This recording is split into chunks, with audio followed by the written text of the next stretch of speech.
বাংলাদেশের হৃৎপিণ্ড যেখানে যেখানে আগুন লাগানো হয়েছে দেখতে পাচ্ছ 3 জায়গায় একসাথে আগুন লেগেছে।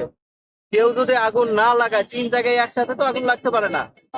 বিদ্যুৎ সার্কিট থেকে যদি আগুন লাগে সেটা তো এক জায়গায় লাগবে, সেটা তো 3 জায়গায় একসাথে লাগবে না। 3 জায়গায় একসাথে আগুন লাগার পিছনে কোনো কারণ আছে বলে আমি মনে করি। আমি জানি এখানকার কর্মকর্তারা গতকালকে একটা মিটিং করেছে এবং মিটিং এর পরে আগুনটা লেগেছে। আমরা জানি বিডিআর বিদ্রোহ হয়েছে এবং এই বিডিআর বিদ্রোহে র ভারতীয় যে র বিভিন্ন ভাবে তারা ফেসে যাওয়ার একটা বিষয় আছে। এই জন্য এইখানে আমরা জানি এই যে সচিবালয়ে যারা যারা থাকে সচিব আমলা এরা বেশিরভাগই আওয়ামী ফেসিবাদের আমলে নিয়োগ প্রাপ্ত। এবং এই যে ভারতীয় র এখানে বসে আছে। আমরা অত্যন্ত দুঃখের সাথে বলতে হয় আমাদের অন্তর্বর্তীকালীন সরকার ক্ষমতায় আসার পরে এই বিষয়টাকে কখনো তারা দেখেনি এবং সচিব আমলা যারা আওয়ামী লীগের আমলে নিয়োগ পেয়েছে তাদেরকে এখান থেকে সরানো হয়নি। উপদেষ্টারা যদিও সুশীল শাস্তে যায়, কিন্তু বাংলাদেশে আওয়ামী লীগের যে প্রেতাত্মারা আছে তারা কিন্তু সুশীল সাজবে না। তারা এইভাবেই অঘটনগুলো ঘটাবে, তারা এইভাবেই বিভিন্ন ভাবে আগুন লাগাবে। এবং আপনারা জানেন এইখানে বিভিন্ন তথ্য ছিল। আসিফ মাহমুদ সজীব ভুইয়া ফেসবুক পোস্টের মাধ্যমে বলেছেন যে এইখানে হাজার হাজার কোটি টাকা যে লোপাটের যে ঘটনা, সেই হাজার হাজার কোটি টাকা লোপাটের যে তথ্য, সেই তথ্য এখানে ছিল, সেইখানেই আগুনটা লাগলো। মানে এইগুলোকে মানে এই তথ্যগুলোকে গোপন করার জন্য এই ঘটনা হতে পারে বলে আমি মনে করি। এবং যেভাবে পুনঃতদন্ত হচ্ছে বিডিআর বিদ্রোহের ঘটনা, এই বিডিআর বিদ্রোহের ঘটনার নথিগুলো গায়েব করার জন্য, তথ্যগুলো গায়েব করার জন্য এই ঘটনা ঘটতে পারে বলে আমি মনে করি।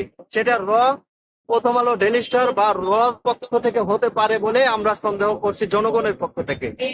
আপনি কি মনে করেন যে এরকম একটি গুরুত্বপূর্ণ জায়গা যেটাকে আপনি বলেন বাংলাদেশের হৃৎপিণ্ড, সেই জায়গাতে কি আসলে নিরাপত্তা বিঘ্নিত হচ্ছে কিনা? নিরাপত্তা মানে বাংলাদেশে তো কোনো নিরাপত্তা নেই এখন বর্তমানে। অত্যন্ত দুঃখের সাথে বলতে হচ্ছে, যদিও সরকারটা আমাদের, তারপরেও এই এখানে নিরাপত্তা নেই। দেখতে পাচ্ছেন গুপ্ত হত্যা চলছে, মানে বিপ্লবী শক্তি দেখে দেখে গুপ্ত হত্যা চালানো হচ্ছে। মানে তাদের এই যে সম্প্রতি সময়ে বদিউল আলম মজুমদার বলল যে আওয়ামী লীগ নির্বাচন করতেই পারে, মানে আওয়ামী লীগ যাতে সামনে নির্বাচনে আসে এবং ছাত্র জনতা যাতে এটাকে প্রতিহত না করে, এই জন্য বিপ্লবী শক্তিকে ভেঙে দেওয়া হচ্ছে। আমাদের যে ঐক্য ছিল, সরোয়ার্দী কলেজ মোল্লা কলেজের মারামারির মাধ্যমে 2টা কলেজের মাধ্যমে মধ্যে বিভেদ তৈরি করে দেওয়া হলো।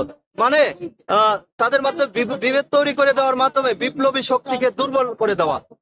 সিটি কলেজ ঢাকা কলেজের মধ্যে মারামারি করে লাগাই দেওয়া হলো।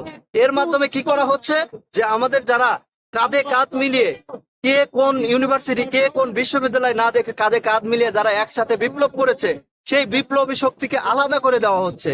এটার মাধ্যমে আমি মনে করি যে বাংলাদেশে অবশ্যই এই ষড়যন্ত্র করা হচ্ছে, বিপ্লবী শক্তিকে হত্যা করা হচ্ছে। আইন শৃঙ্খলার কোনো বালাই নাই।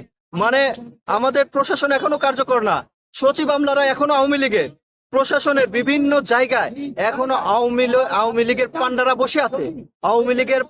বসে আছে এবং তারা বাংলাদেশকে অস্থিতিশীল করার জন্য তারা বসে বসে তামাশা দেখে। বিভিন্ন জায়গায় হত্যাকাণ্ড ঘটে।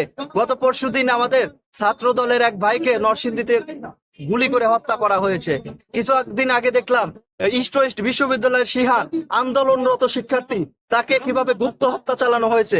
তার আগে আমরা দেখলাম আমেরিকান ইন্টারন্যাশনাল ইউনিভার্সিটির সীমান্তকে কিভাবে গুপ্ত হত্যা চালানো হয়েছে। এছাড়াও আমরা দেখেছি সারজিস আলম এবং হাসনাত আব্দুল্লাহর গাড়ি বহরে কিভাবে গাড়ি চাপা দেওয়া হয়েছিল। এইভাবে